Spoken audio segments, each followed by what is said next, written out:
between them for a majority of their games against Mouse Sports. We know that Yamato Cannon likes to run Zed up in that top lane. We've also seen Shen being targeted against them as well as that Twisted Fate. So, you know, it's similar sort of champion pools that they like. Whether or not Shusha is going to pull something crazy out, like an AP Maokai, we've even heard some whispers of maybe even trying Quinn in that mid lane or things like that. So we'll see what he decides to whip out and pull in this particular series. But he's always been one of those players that is willing to try things. We'll see if that's what he does. Ari Twisted Fate being the first bans for the Dragonborns, Lux and Zed for Meet Your Maker. So actually focusing on the top champion of Yamato Cannon and, of course, the mid lane of Shusha. We don't want any oh my lord moments. Well, we want oh my lord moments, but they definitely don't. No. Thresh is going to get banned out, as well as Zac. That means there's a number of top champions. Shen coming to mind. Jarvan's going to be in there as well. Let's see what they go for. So there's a lot of decisions on the line here. Maluno's Amumu probably is one of his most impressive champions, along with that Jarvan, of course, but he's had more impressive saves with that Amumu. He will rely on Yamato Cannon and Shusha to deal damage, though. Draven has been allowed to slip through, and it's something that we've seen very few teams actually do during the course of the spring splits. Well, they've gone for a lease. Let's see what Meet Your Makers. I feel they may take Shen. I'm pretty sure it's something Kubon plays on that top lane. Makata, of course, he could also run it in that jungle. Will he go for the Jarvan, though? And it was banned against him as well. Game 2 of the matchup. And, of course, we did see Kubon playing it in the third deciding game against Mouse Sports. So we'll see exactly how that pans out. No, I'm lying to you. It was given to Makata in the jungle. So 5.3 KDA, he did pretty well with him there. And you can just see they're talking about it. Like, what do we want to pick? Kha'Zix is still available as well. We did see Makata running Nautilus as well as Maokai in the jungle. So he's got the utility junglers, he's got the gank-heavy junglers in the form of Maokai, and then in Nautilus, and of course Shen. Taking their time on this one, that's for sure. Yeah. And the typing comes out, so Sona is going to get locked in. So they want that for the support, Libic, and there is the Shen. We'll see whether Makata does keep that one for the jungle or whether he gets switches across the Kubon. I expect the fact that he selected himself, he's probably going to keep it. So this will be the first time that we're going to see Libic on Sona this weekend. Taking that away also denies that from Muvert, who's one of his most played champions in the spring split. We do tend to see Muvert almost falling back to Taric as his secondary support. So I'd like to see if this is going to be Yamato Cannon in the top lane with Elise, or if it's going to go to Muvert as a support. They were fast lock-ins. We do see Jarvan and Diana being selected straight away. Maluna's going to be happy. The fact that he has got it through looks like it is going to be a Hosan insta-lock on Draven. Yep. Kha'Zix and Misfortune also being picked there. So quick fire picks there. So Dragonborns, they very much know what they want. Yeah, they're 100% convinced that this is a very, very good early game team. If this is going to be a support Elise, that's going to be a very scary bottom lane. The percentage HP damage with that massive, massive damage buff that those spinning axes give you during that laning phase is going to be difficult. And it is going to be. So it's probably going to be a top lane Diana. Yep. The thing is, I don't really know if Shusha might keep Diana, and it might be Yamato on Karthus, and they might lane swap. Because I don't really know if Shusha is the kind of player that likes that sit back and relax kind of play that Karthus has. You know, it's not quite all in like a Diana is. Well, it looks like Sharu is actually going to take Xerath in the mid lane, which means it will be Kha'Zix on Kubon. Of course, they could switch him around. It could be Kha'Zix in the jungle. Makata could be taking that one. We'll see which way it all turns around. Of course, they've got 60 seconds now. Everything's locked in. What are we thinking here? And where are we expecting these champions to go? Because they could switch all of these lanes. So I'm expecting Kubon in the top lane and Makate with Shen in the jungle, because this is what they played yesterday against Mouse Sports, or whenever they did play. So that's probably the way I'm going to expect that. If it's going to be Xerath versus Karthus in this mid lane, it's going to be a very difficult lane for Shusha, because if he does get stunned by that Mage Chains and the Arcana Pulse, that's a lot of burst at the early level. And Charu's going to be completely out of range of Defile. He's going to be able to just sit way, way back in that setup. But it does look like Karthus will be sitting in Shusha's hands. Well, one thing's for sure, these are two very aggressive setups. We are almost certainly going to see kills. We always do when Dragonborns are involved, and this could be a pretty chaotic game right here. Yeah, there's no better word for it. It's going to be all in from both of these teams, especially if you look at the Dragonborns lineup. That is 5 damage threats from 5 champions that have the ability to carry a game. You know, if any one of them gets very fed very early, they will just run away with that matchup. I don't think we've seen any last-minute swaps there from the champions. So we'll see how this one pans out right now. And we're about to go live with the very last best of 5. D-Man. It's been emotional. It has been. It's been a long one. emotional. And the last best of 5 getting underway. So who will be the 8th team in the LCS? We've already seen Copenhagen Wolves retain their position. Alternate, they squeaked through against the Giants, and Sinners Never Sleep, they had a dominating 3-0 win to go flying in towards the LCS. Will the Dragonborns be able to stay in there, or will Meet Your Makers manage to knock them out and have the 3rd team to replace in the LCS? Of course, the Summer Promotion Series, that's what they're fighting for. They all want to make it to that grand finals coming up later in the year. And of course, from Warsaw, this was the final match, the deciding game to determine that 8th and final team spot. You could not ask for a more poetic ending to our extended weekend. And we are into the game. Shushay is on Karthus, and I'm very interested to see how well he plays.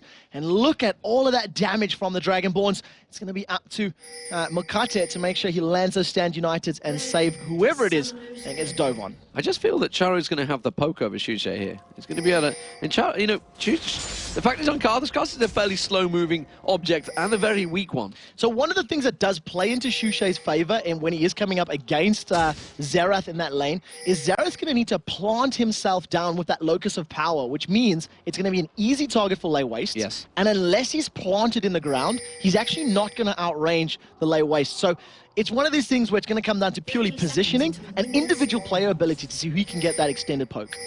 Well, we'll see who does. Charu is a very accomplished mid laner, as is Shushay. Shushay, of course, the Season 1 world champion with Fanatics. This time around, he's fighting to keep his position here on the Dragonborns. And it sounds like they're fighting with pings. There's about 1 million of them that have come out in this early game, and almost all of them from the side of MYM.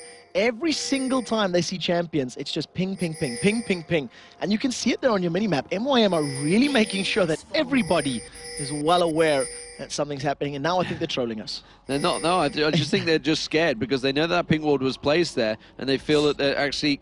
Kubon's like, I'm going to be invaded, I'm going to be invaded. Someone check here, someone check here. And then Charu's like, I ain't face checking this thing, no way. Not want. But Shushay, look at that, he's going straight for the raids. He has vision in this one, gets a poke on towards Shushay, doesn't manage to get the steal of it. Didn't have, actually, it was a blind check, wasn't it there? He did manage to get a shot across. Meet Your Makers, though, on a late invade, and now they're going to find out Hosan and Move here on the blue buff. They've got, of course, 3 members, so the number advantage. We're not going to see Shushay coming across. Are they going to try and steal it away? They have put the pink ward war already began. Yeah, so Libic put the first pink ward down, took out the green ward, immediately replied by Movert. He put a pink ward down, took out MYM pink ward. And of course, they're just going to return to lane. So we do see the lane swap, but for both teams. So Dragonborns, they are wanting to have their duo lane facing off against the duo lane of Meet Your Makers. And you've seen there, Cubon taking that blue buff. So he's most likely going to be recalling, getting some potions, and heading back to that bottom lane to face off against Diana. Yeah, the top laner taking that blue buff. We'll see how that works out for him. Hosan, of course, on that Draven. We know that he's going to be aggressive. The fact that he's got Elise alongside him almost certainly means when one of those cocoon lands, he will definitely be following it up. There's nothing, he doesn't need much of an invite. You can already see he wants to get some hits on towards Makler. Makler knows those axe range just about right. So there's something that Hosan, fell victim to for the first couple of weeks of LCS, is that everybody knew he was going to be aggressive. You knew he's going to dive you. You know he's going to be in your face. So you can prepare for that and you can work around it. He did, however, develop some self-restraint during weeks 8, 9, and 10, and probably grew as a player because of how badly he was being countered. Right now, Luna has snuck himself into this top bush with a very, very nice slide. I don't know if he was spotted or not, but it does look like it because Makler and Libic are back. Yeah, they pinged it straight away, so he must have just been given vision, but it doesn't matter. Makler is going to get caught out. Ironically, Hosan wasn't there. He is going to flash for this one. He's going to get the axe down. One more axe will be it for Makata and Maluna, that picks up the first blood. It's Makler that goes down. So well played there. Maluna picking up that first blood. He literally just brute forced his way into that lane. It didn't matter that both Makler and Libic knew that he was there. The cocoon landed, and that is what counts. So well played by Movert. It's a support player that we've called out a little bit for maybe not backing up Hosan quite as much as maybe he needed to during the season. Yeah, but that did show, of course, that Dragonborn's not afraid to burn those flashes to make sure they get those kills there. So 3 flashes burnt just to make sure they got on there. Kubon with that blue buff, how's he doing in this bottom lane against Diana of Yamato Cannon? He's 19-16 up in CS. Yamato Cannon just lingering around. Let's have a look towards the mid lane. Charu has just backed off. He's going to go back and buy a tell a lie. He's going to cancel it. He's put a chunk of mana pots as well, so he wants to stick around for a while here against Shushay. He's going to keep that Arcano Pulse just poking. You're just spamming it out, using the range to his favor. Now, both champions have the ability to wave clear very, very effectively and, quite quickly. So it may end up just being somewhat of a stale lane until there is the possibility of ganks. If Charu wants to make use of a stand united gank, and he needs to, is going to be relying on that taunt, he's going to have to actually go against the Xerath principle and getting close range so that that Shen delivery system will be a little bit easier for Charu. And look at Maluno, again, very sneakily dives over that wall. So his positioning is very good. He's going to come up behind Kubon. Yeah, they knew he got that ward in the tri-bush, and here he comes around towards Kubon. He's just going to... he's going to go aggressive, which means he's going to be in trouble. He has going to have that jump, but it's only going to be a lily one. And as you can see, there's the jump, there's the flash. Is it going to be enough? The knockup comes in. That's surely going to be Kubon going down here. Dragonborn starting out very aggressive. We didn't expect anything else. No, and what great play. That's his 2 ganks, 2 kills being landed for Maluno. And we said how his Amumu and his Jarvan are some of his best junglers, and he is making them work for him. He's got an average KDA of 4.8 on Jarvan, so he's working himself towards that 5 either kills or assists before going down. Do the warning pings there. They thought that Charu may be heading north, but no, it's just simply warding it. Look at the flashes once again. It's going to be the cocoon. It's going to be Limit going down. Now can they turn on towards Makler? You can see the repel come out. Barrier bait comes in there, and Makler does get the kill. I think Mover will finish it up. Yes, he does. And that was a 2-for-1 in the top lane. That was such a great play, and that's something that you don't tend to see in terms of these, 2v2 situations. Hosan and Mover just all in, and they landed every single ability that they needed to. That stand aside, just catching Libic before the flash went off, and that was enough to slow him down and get the cocoon to land. So well played, 2-for-1, a kill for Hosan and a kill for Mover Izilis. Well, the sheer aggression was what caught Meteor Makers out over in Warsaw, and is it happening once again? They are already finding themselves falling behind in this game. It is 4-1 in kills, and that equates to a 1,500 gold advantage just 6.5 minutes into this game. Yamala Cannon with that red pop on. He's going to go aggressive once again on towards Kubon. He may be able to take him down. You can see he uses that ultimate to get back on towards him. He has to back away from this one. He can't even fight it. Such great play from Yamata Cannon. He waited for the leap to go before he used that Lunar Rush. So he dove, onto him without using his flash. He is level 6 to Kha'Zix is level 5, so he still hasn't even evolved those Void Spikes just yet. He just hit level 6 with that last wave under the tower. He's only got a 5 CS lead, even with picking up that kill. So Yamata Cannon really needs to make those CS numbers pay dividends. Well, we do see Hosan keeping the burn down. And he is going to get on towards Libic. So we'll see how this pans out right now. Pretty good game between Dragonborns and MYM. Dragonborns have pulled themselves ahead in this very, very early matchup. And the question is, can they hold on to the lead? That is the real question.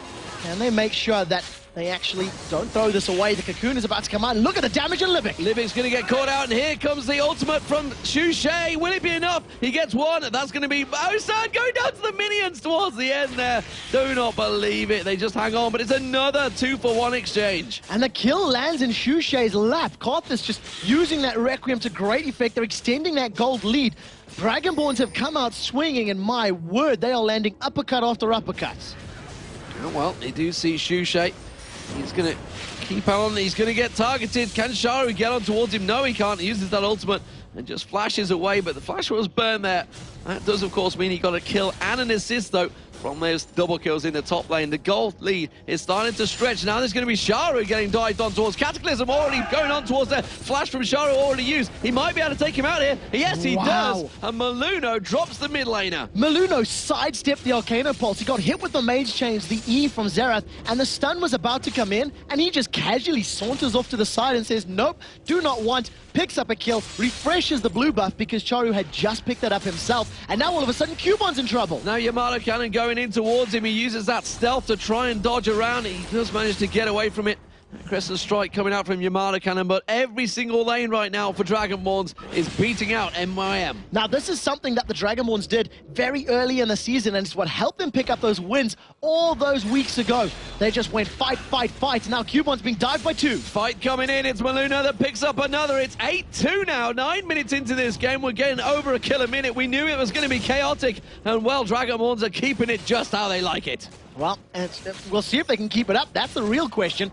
Because with this tempo, if you make one misstep, if you throw yourself at the enemy a little too often, you can, of course, be caught out. You can give away kills.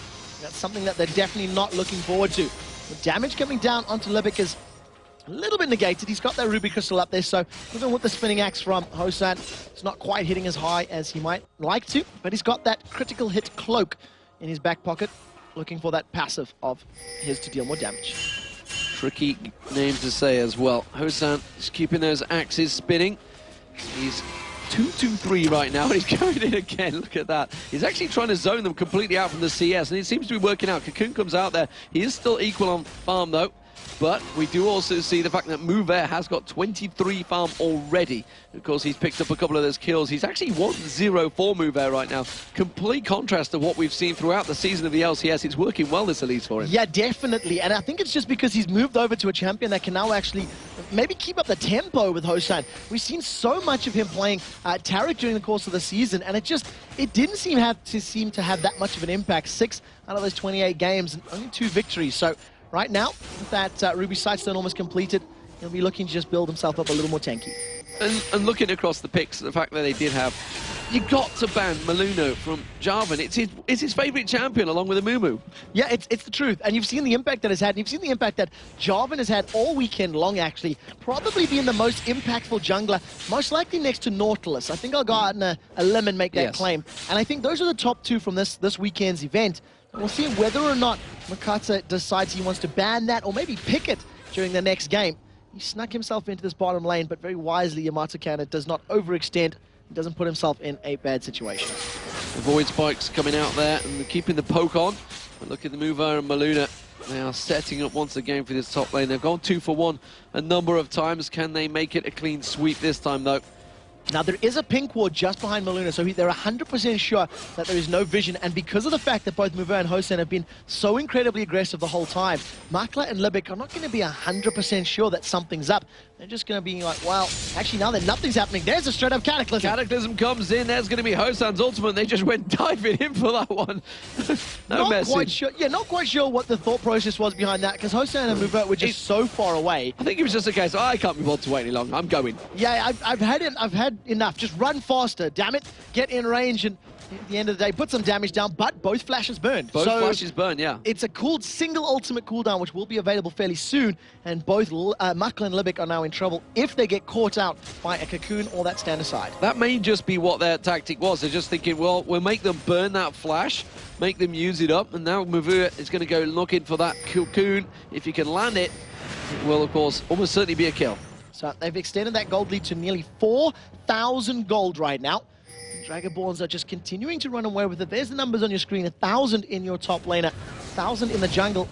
Pretty much 1,000 to 500 pretty much across the board. Yeah, the farm is actually fairly close. The only difference being Yamato Cannon that stretched the lead there, but it's all about those kills. Those kills have been coming in. It's actually slowed down a little bit now. It was a kill a minute coming in at one point, but it's definitely stretched a little. Here we see Makata making moves. We also have Sharu making moves towards this top area. Is he just simply warding out? It looks like he is. Move had gone away, and he's going to move back in there. Will he get caught out in the river? Now, Stand United is available. That is a level 7 Shen. He's 2 levels behind Job, and a very good Cocoon from Move. He's going to carry on running away, and he could have repelled. There was no minions, actually. But looking at the level there of Makata, he's 2 levels behind Maluno. Those 3 kills are just being so effective in Jarvan's, kit and helping him get further and further ahead. Yeah, you do see the poke continuing.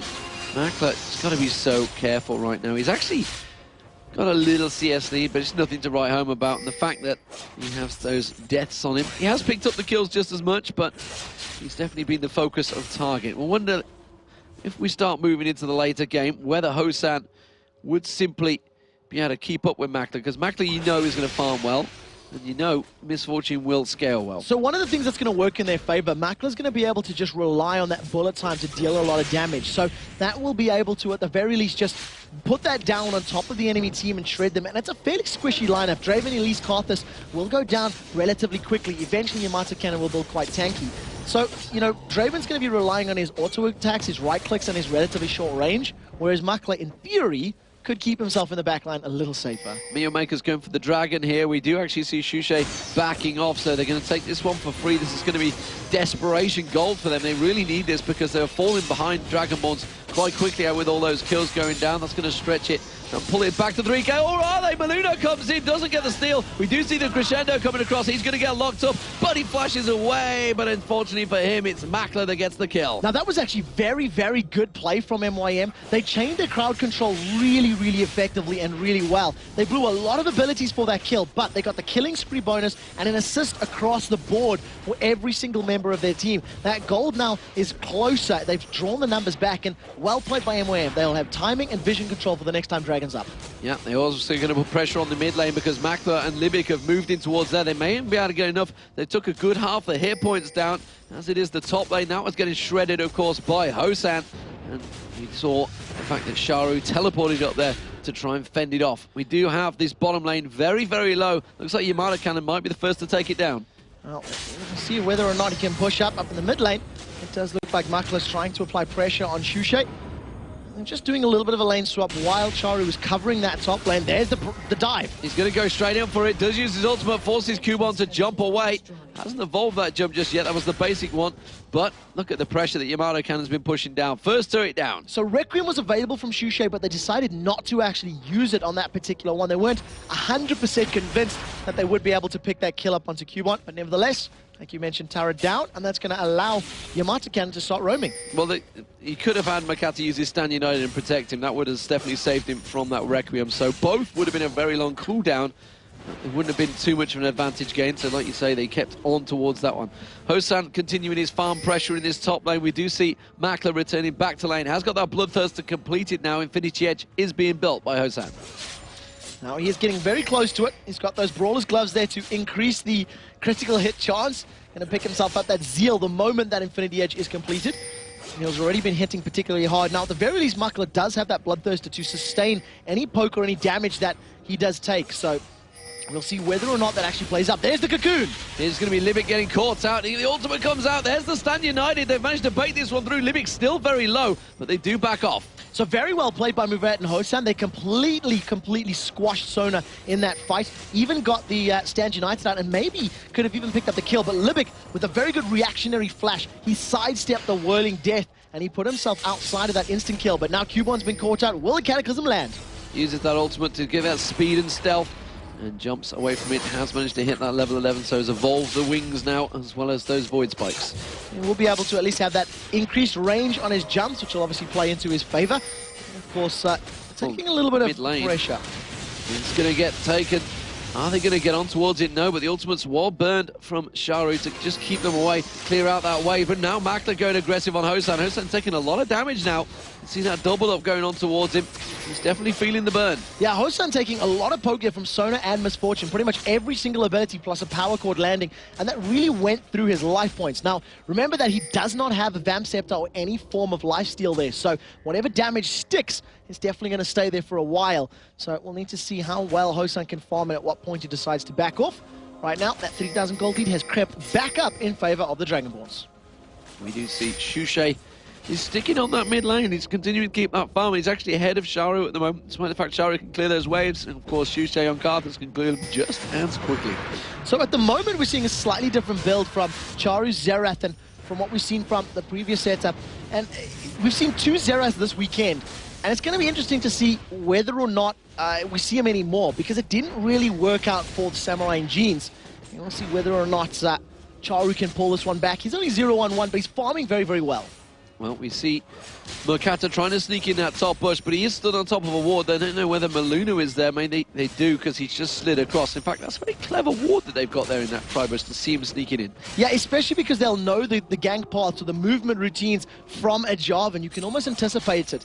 Cataclysm is up, and we've seen how the Dragonborn simply run into a lane. They brute force it and dive in there. So we'll see whether or not this does play out. And he has the fight. The crescendo goes on towards Hosan. Pulling time hits him as well. He might well go down from this one. Yes, he does. There's going to be Maluno, though, jumping on and pancaking down Libic. Now it's Mackler's going to be the target. Shushay's ultimate comes out. Requiem does take down one. It is actually Movet that picks up yet another kill. This is really working out well for him. So 1 for 2, and this should allow them to take the tower. It is relatively low, but with Cubon joining the party, he should clear the wave. That's a double torch. It's a brilliant Shadow Dash. Manages to get a turret hit on towards him. Now Movet's going to be the focus. The Cocoon comes out, but it only hits the minion, and now Movet's almost certainly going to be the target. This is a good chunk of gold here. It will be the first death. He has has jumped away. The Ignite's not going to be enough, and Move has escaped. The medic Maluno saving Muvad in that top lane, getting the knockup, preventing the lost abilities being casted, and yet again, Maluno showing he should never have been taken off the roster in the middle of the season. No, absolutely not. He is going to take down this middle turret, Shushay. He's going to come along.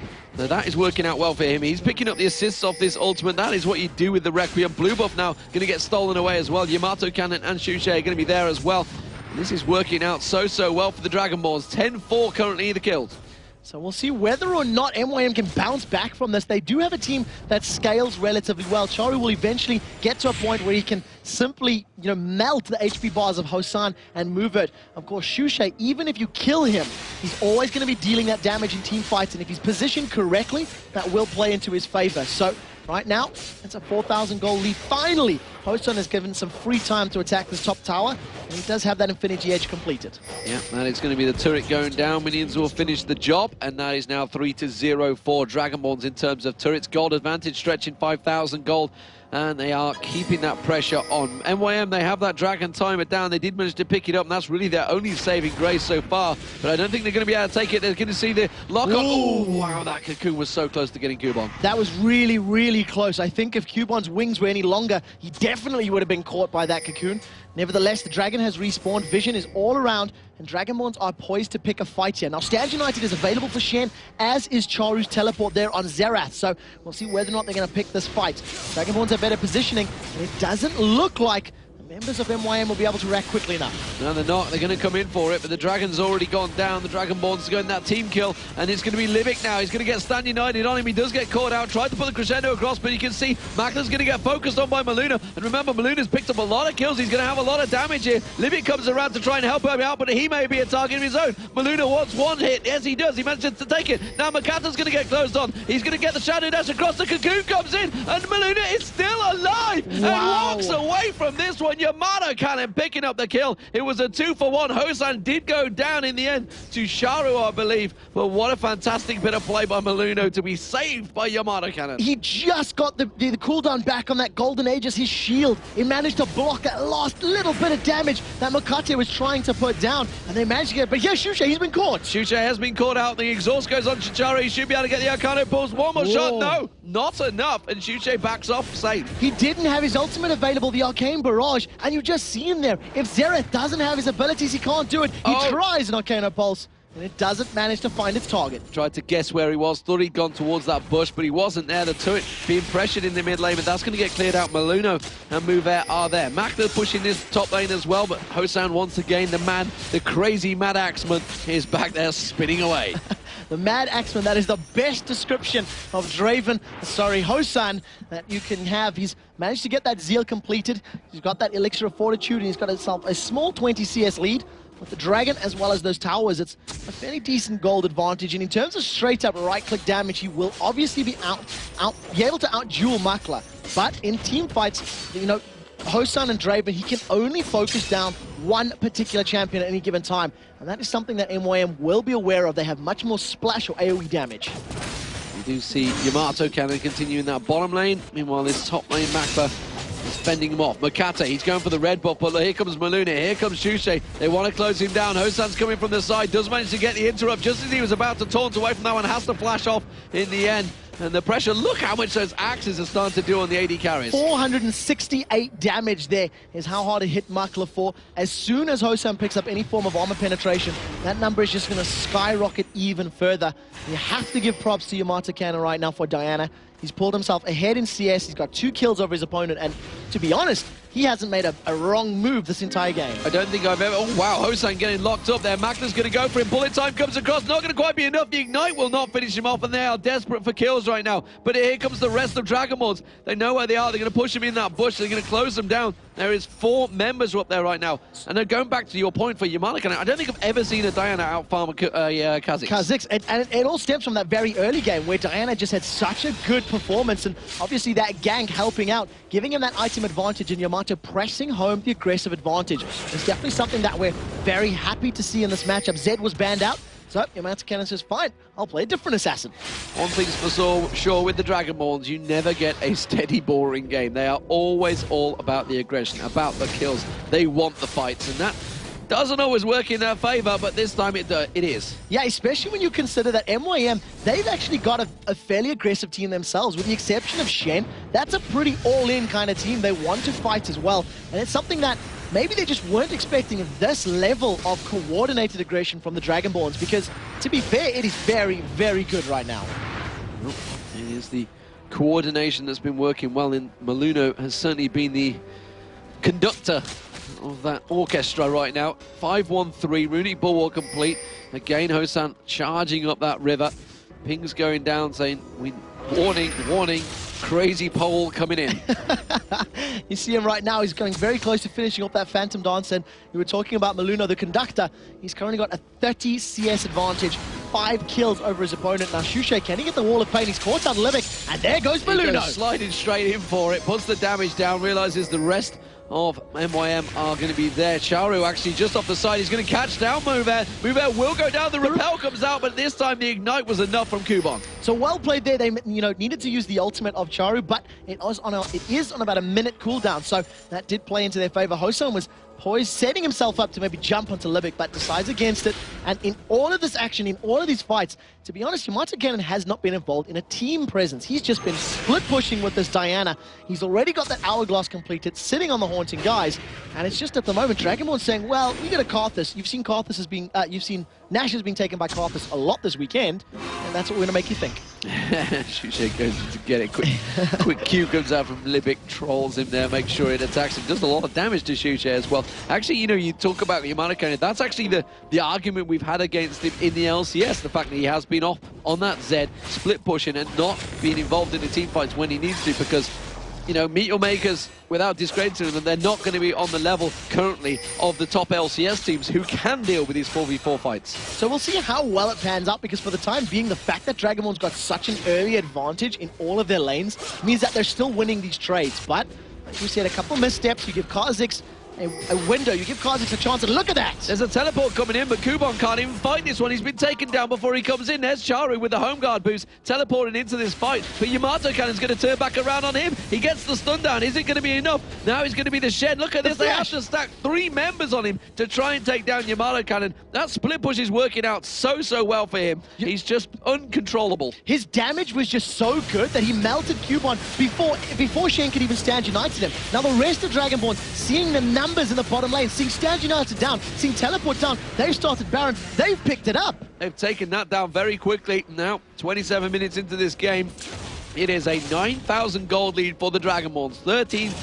13-6 up in kills, and 3-0 in turrets. The Dragonborns in full control. They finished 8th in the LCS. They were looking down and out. They had a few successes in the last Super Week, of course, and they were fully prepared for this matchup. Where was this team during the last 10 weeks of the split? Where was this coordination and this control? The decision-making, everything right now is going in favor of Dragonborns. The 6 kills that they've given away is purely a victim of the circumstances of how many fights that they've picked. But at the end of the day, they've always won those trades, 1 for 2, 1 for 2, and they'll happily continue doing that until they make it to the Nexus.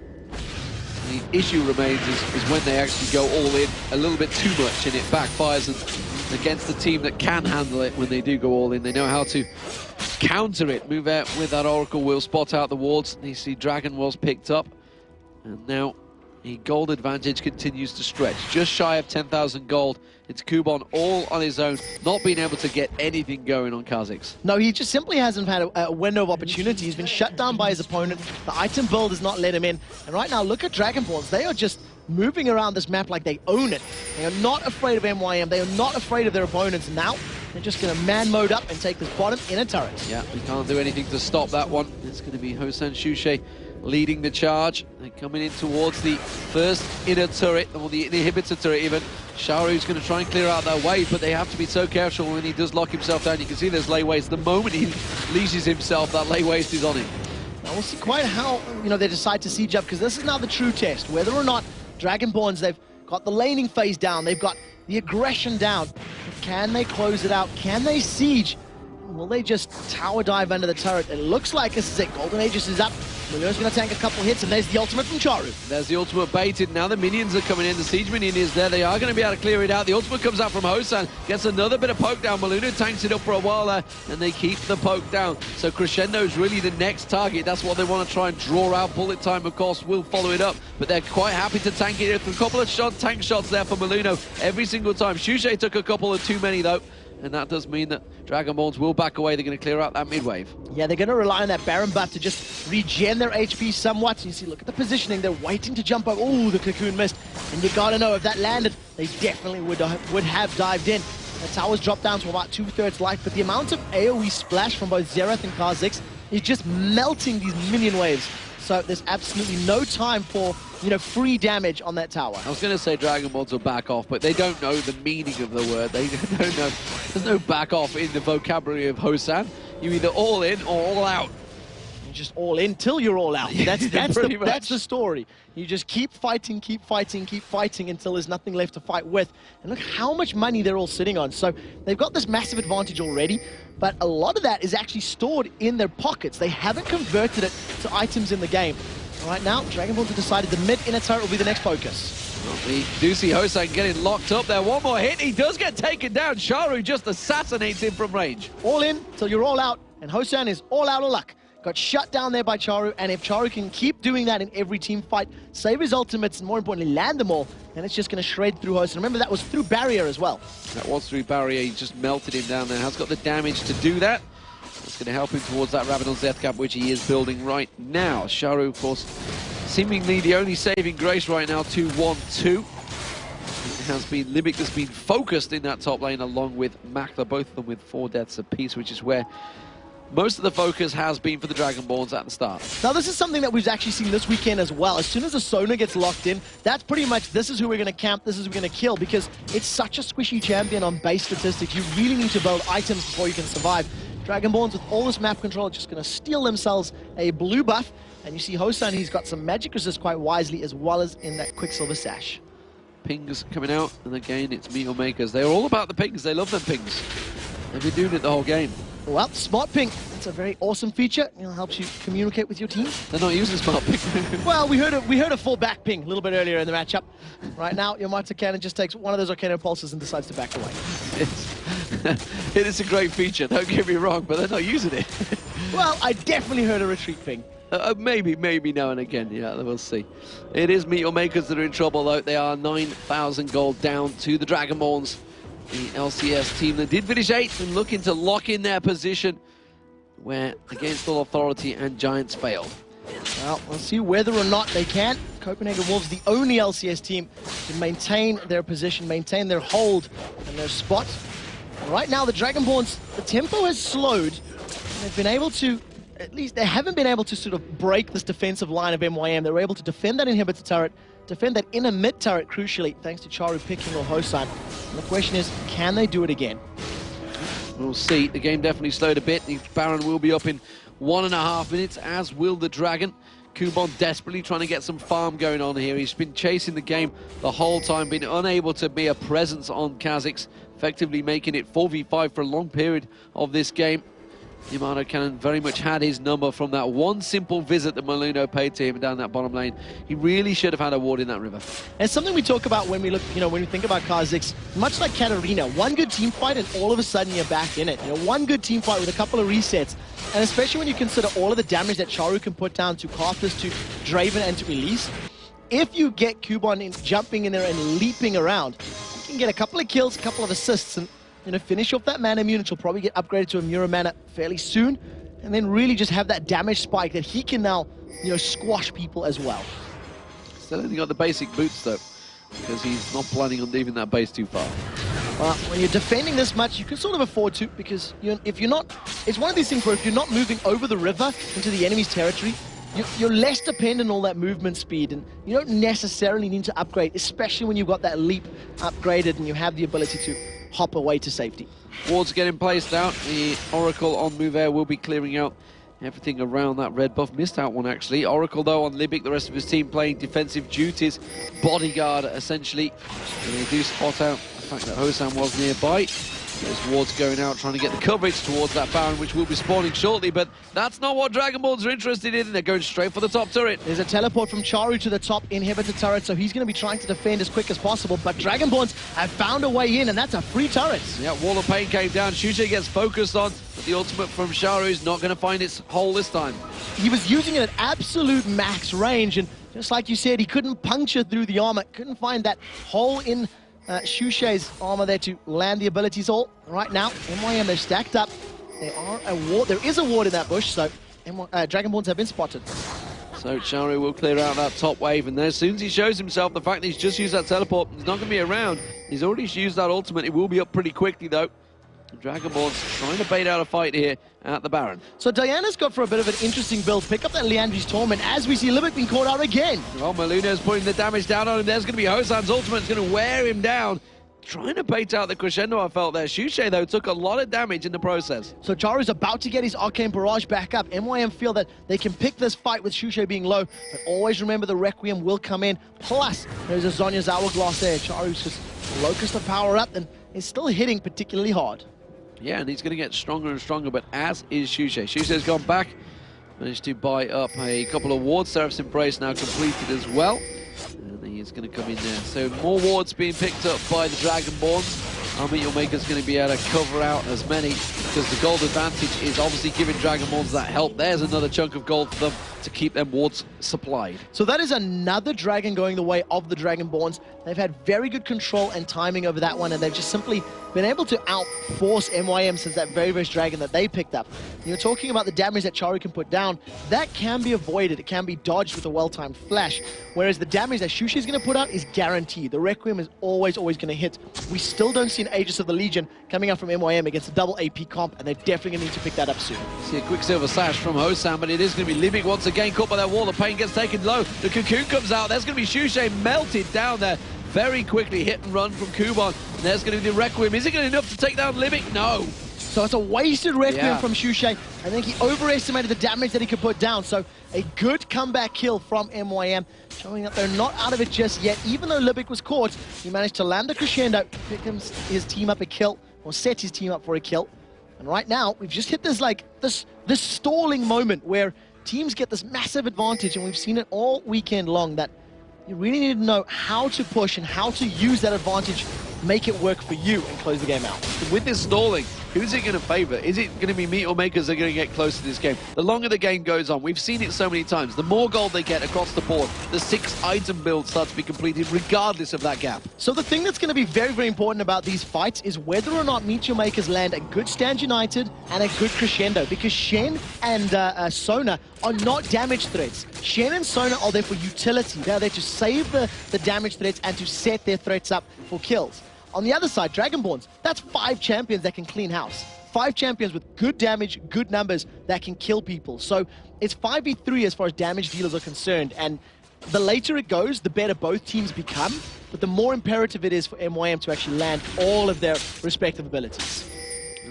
Kuban's still chasing his dream to get that Kha'Zix built up. The Bloodthirster and Last Whisper in there, but Maramana still working on that one. Charu just lingering off the side there, has got, of course, those wards which he's waiting for. He's waiting to see if he can get a pick around that Baron. Now, he's going to have more than enough range to maybe even stun people up, but the damage is really, really good. So if he can get some poke down, he might even try to steal this. Kuban's going to throw out those Void Spikes, and the steal's not going to come in. Dragonborns pick up the second Baron, and to be honest, MYM did nothing there. They threw out a couple of skill shots, but they were all grouped, and they just weren't confident enough to pick a fight, even 4 versus 5, with Yamato Cannon down in the bottom lane. Now they're going to have 4 minutes up against Dragonborns with that Baron buff, and almost certainly that middle lane looks like it's going to be the focus. They could go towards the top lane. That's where they started poking it first time round. It would make sense to start putting damage on towards that top bottom inner turret. So something that I would have liked to have seen in there in the Baron pit was, you know, if Kuban had decided to jump in with that Kha'Zix and then have Shen stand united on top of him while Charu was using his ultimate. I think that could have been a good fight for them, but of course, I think 12,000 gold behind means that they weren't exactly confident on that ability. So some good vision, and Muvo takes 1 single Arcana Pulse and that drops off about a third of his HP, so he is still hitting very, very hard. There's a lot of pressure on Charu to land these damages. Use the ulti! Maluna gets caught, the ulti goes down, it shreds about half his health though, but not going to be enough. Charu, he knows it's on a quick cooldown, it will be up very soon with that blue buff on.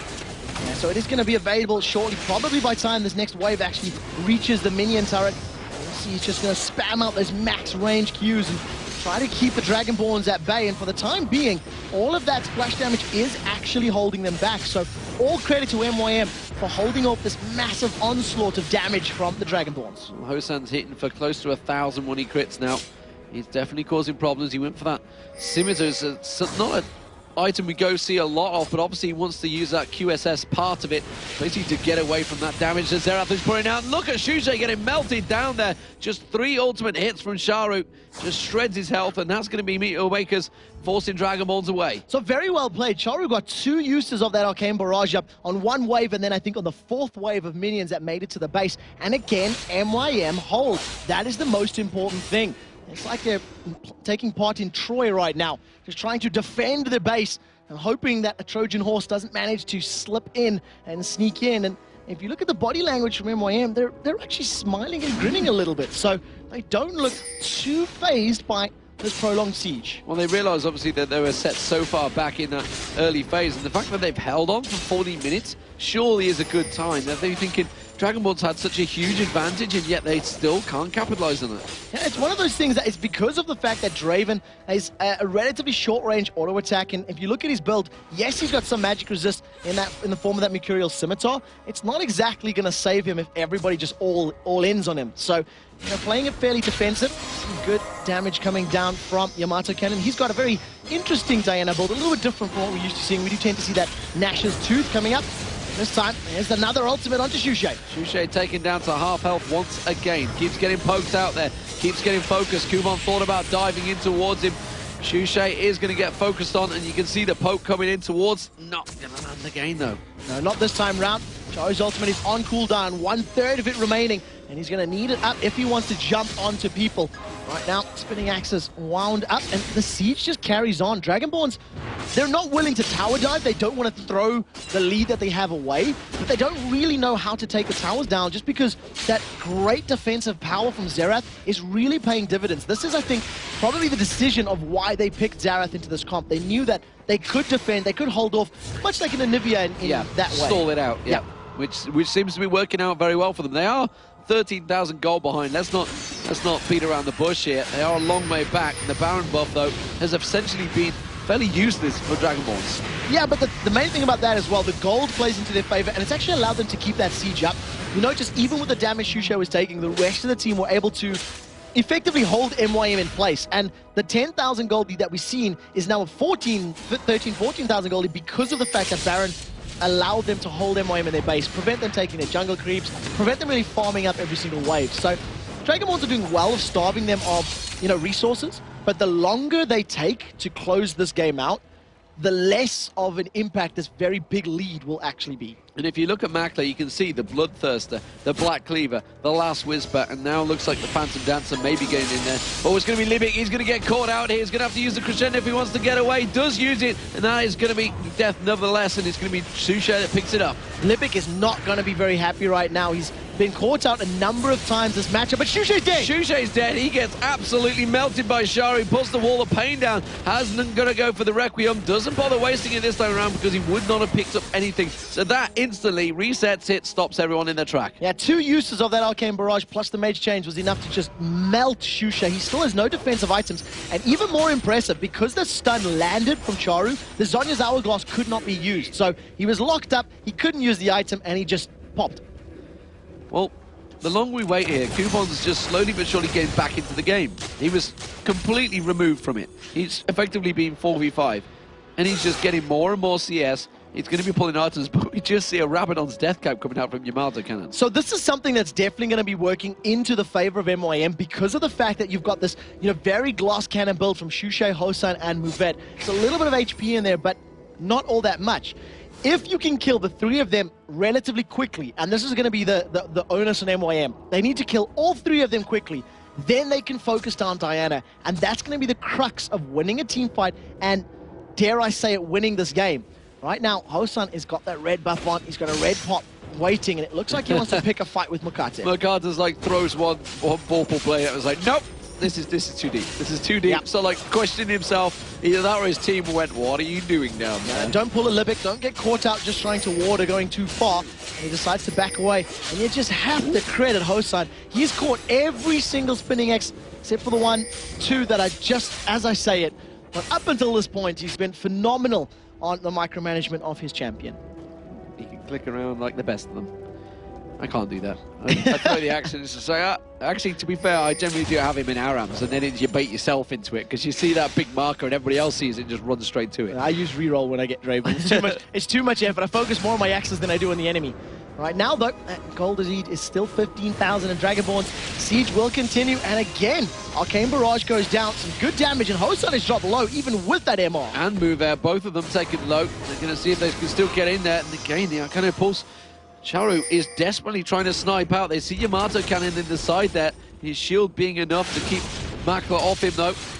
And, well, Dragonborns once again are forced away from this one. Meal Makers are putting up a sterling effort in the defense. Charu definitely deserves a cookie after this game, because he's single-handedly fended off a million waves, a million attacks that have come down from the Dragonborns. It's like watching Starship Troopers, the bugs just running at you over and over and over and over. And this time around, it's just that range and that damage that Charu's putting out that's really playing into their favor. Going close to that one. The Oracle, the fact that Libic has picked that up now, it's going to help him out. Libic's not been able to get any GP10 items. It's a problem for him, but then again, Mover on the same vein hasn't either. In fact, he went for damage early on because it was working out so well for him. Still 2-1-5. Yeah, so it's not the end of the world, especially on the least with those base percentages. You just rely then on that magic penetration to allow your base numbers to do even more work for you. The thing is, Movement has been able to get in range of doing anything to anyone because of that Arcana Pulse from Charu. He's really timing his Locus of Power well. And we're getting to the point now where almost every champion in the game is almost level 18. Makate will be there in a second. The third Baron of the game has started. MYM may decide to actually try pick a fight here. Yeah, Yamato Cannon was trying to get pulled away. This time we do see Makla going in. The Cocoon lands on towards Makata, and they're letting the Baron do the damage on towards them. That means they're going to have to try and Shadow Dash away from that one. Makata is, Kubon's still in there. He can just stealth up, actually.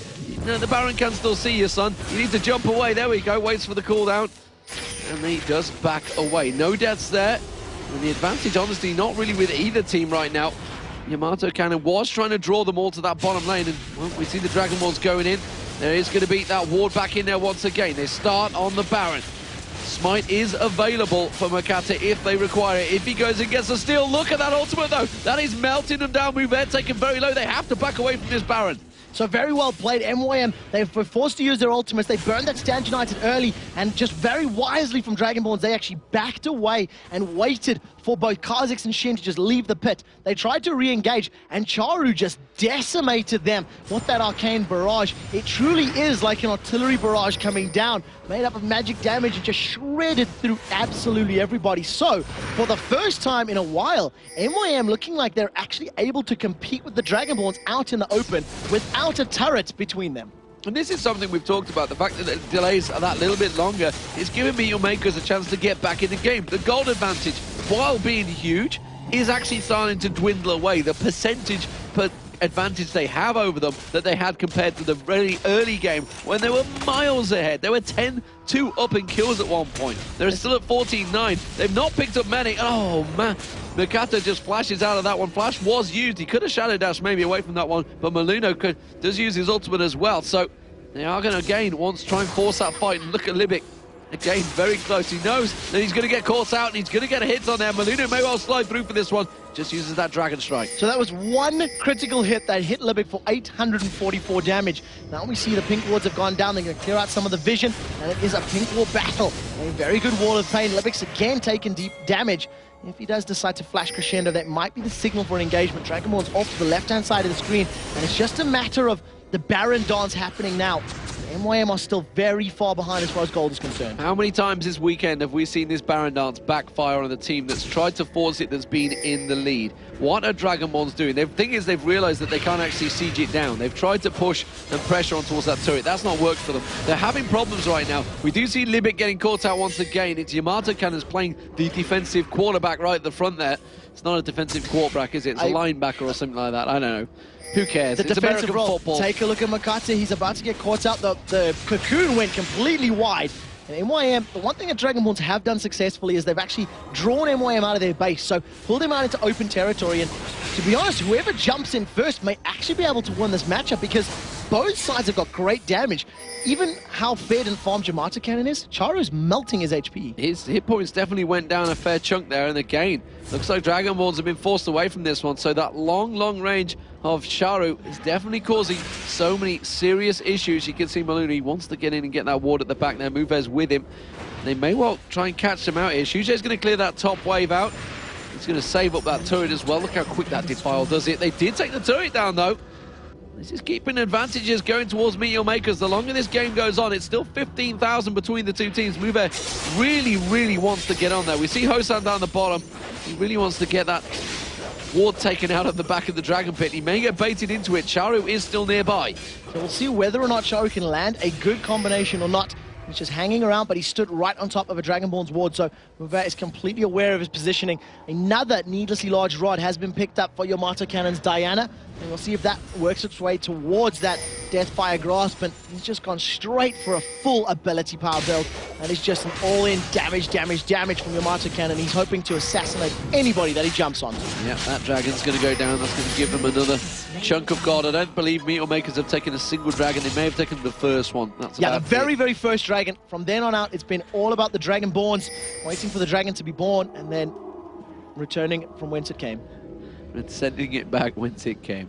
We see another needlessly large drop being picked up by Yamato Cannon. This time, it is going to be the Deathfire Grasp. He's going to have a lot of ability power. Yeah, he's going to have a massive amount of ability power. He must be incredibly high. In fact, he's going to be above Shujai's. Yeah, for sure. In terms of itemization, he's a full item ahead. He's also got additional HP thanks to that Riley's Crystal Scepter. The Rod of Ages will be doing some work there for Shujai, of course, but we're going to need to just see how these fights break out because both teams have just got so much burst potential. It literally comes down to whoever jumps on whoever first. That's what it comes down to now. At this point in the game, at 51 minutes on the clock with 63,000 to 80,000, you're just going to insta-give whoever you catch.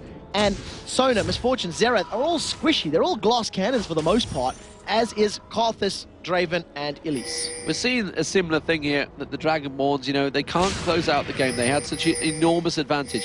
We saw Giants have this problem before.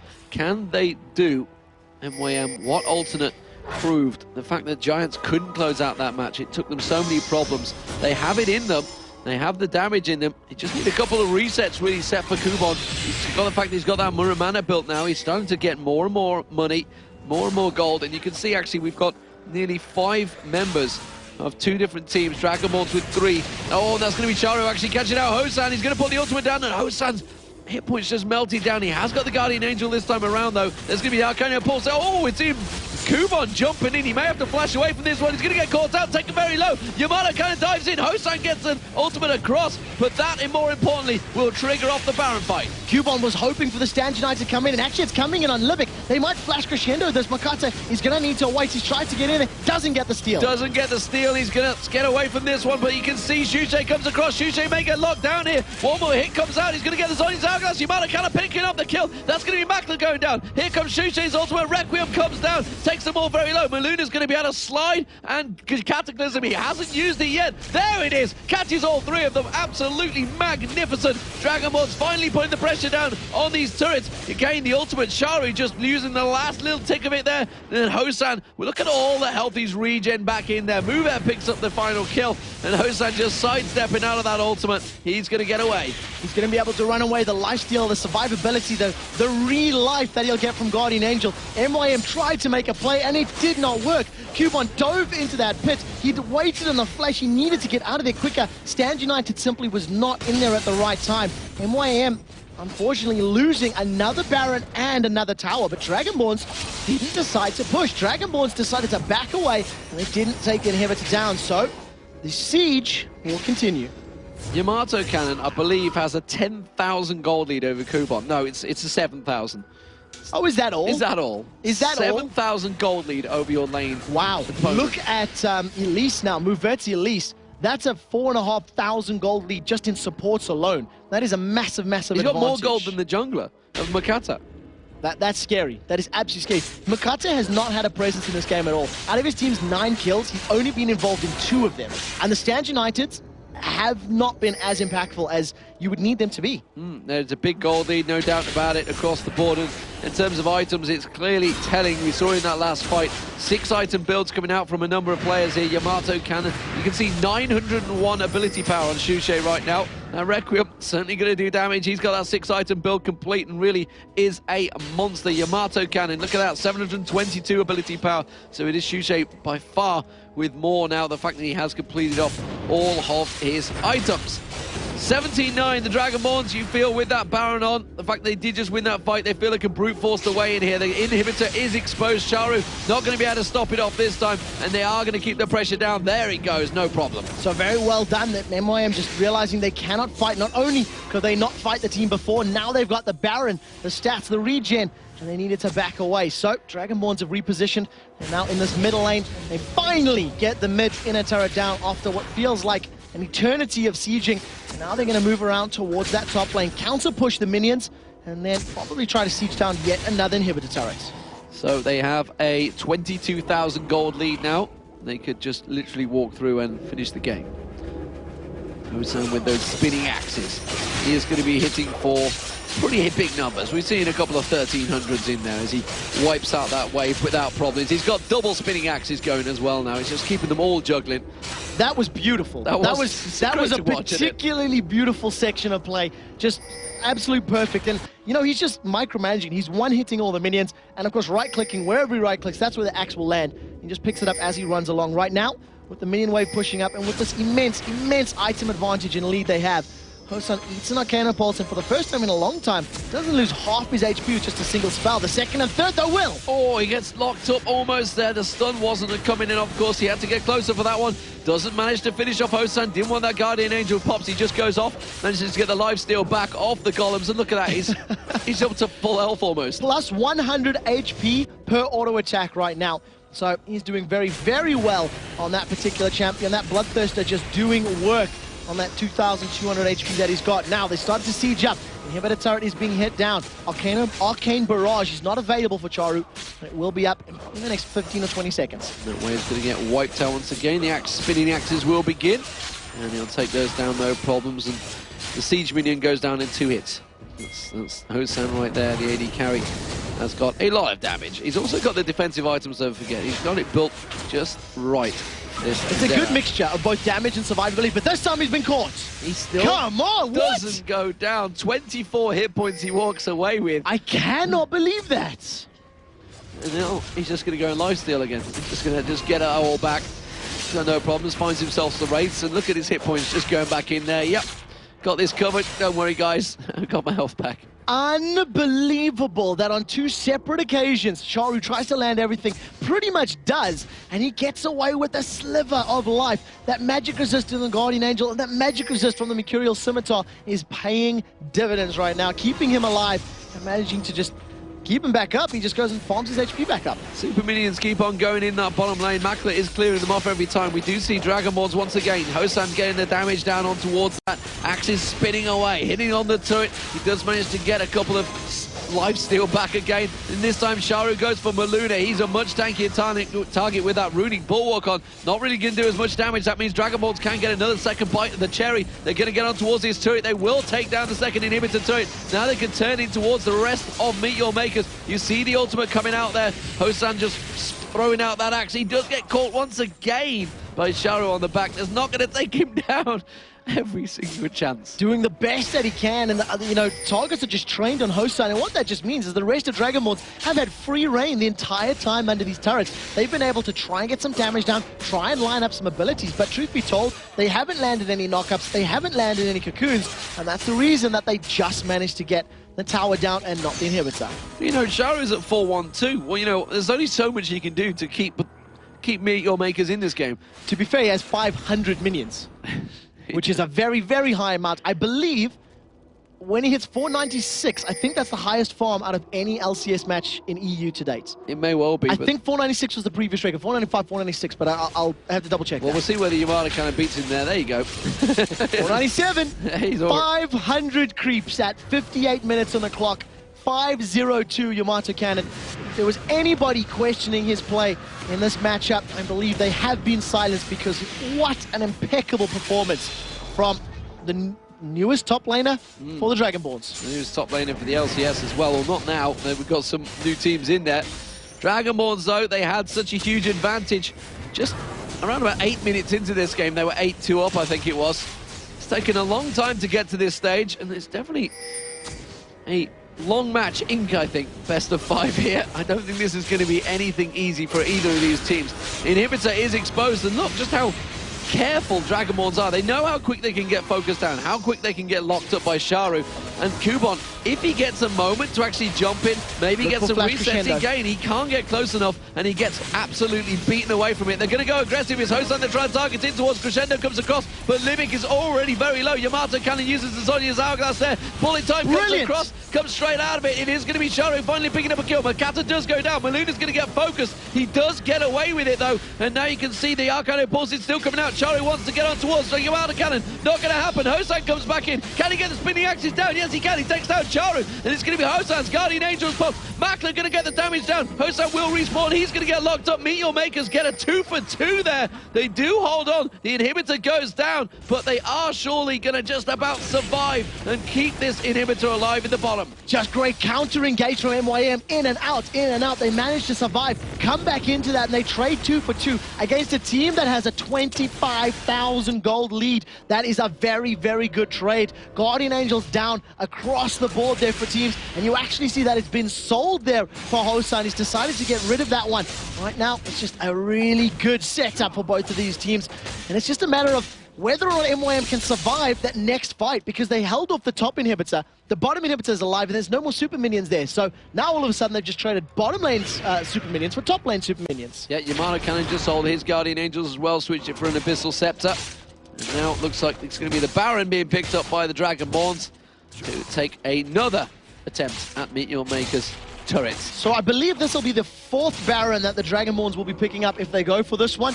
And we've lost count. That's how many there have been. And it will, of course, be at 61 minutes on the clock. Dragonborns looking to try and close this game out, but they're playing so cautiously, so tentatively when trying to push against MYM. They're just not 100% sure to close this one out, and they will grab the Baron buff. It's still not a clear advantage that they have. They have that Baron. You'd think now they would take this one. But if Sharu, again, manages to lock someone up, bearing in mind there's no Guardian Angels now. Hosan we saw get down to 24 hit points this time around. Sharu can surely pop him. And Makla in that engagement, you cannot discount the power of that bullet time. It hit every single member of Dragonborns and got, I think, the majority of that channel. I don't think it was interrupted. And with his item build with Infinity Edge Black Cleaver Bloodthirster, he melted through everybody. So it was a very, very important item. Now, the rest of Dragonborns, they've grouped up. They want the second inhibitor. Dragonborns, MYM were waiting on the side, and to be honest, they shot too early. Sharu shot his low too early. He's putting the ultimate down. He actually called on towards Shushay. Maluna goes in. Crescendo comes across. There's going to be the Requiem. He's actually dead right now. But you're going to see Kubon's going to get stripped alive down the bottom there. Sharu is trying to get away from this one. He's been taken down. Dragonborns are going to get this game now. They have taken down the main man. Makler is still alive, but finally it's going to be the Dragonborns. They clear out the bottom inhibitor. They rotate around. They're going to take every single turret. Make sure they do this properly. About the book, tutorial style. It is going to be the second, third inhibitor finally dropping down. The Nexus turrets are now exposed, and Libic, look at that, one single turret, one single axe, and there is going to be Moubert finishing off. Makler's going to try and get on towards Shushay. He does take him down, and it's going to be Makata getting melted on the Nexus turrets. Will finally get dropped. There is the ace for the Dragonborns. And would you believe it, Hosan does go down towards the end. Now Yamato Cannon and Moubert will finish off the game. And look at that, 105,000 gold, 63 minutes into this game.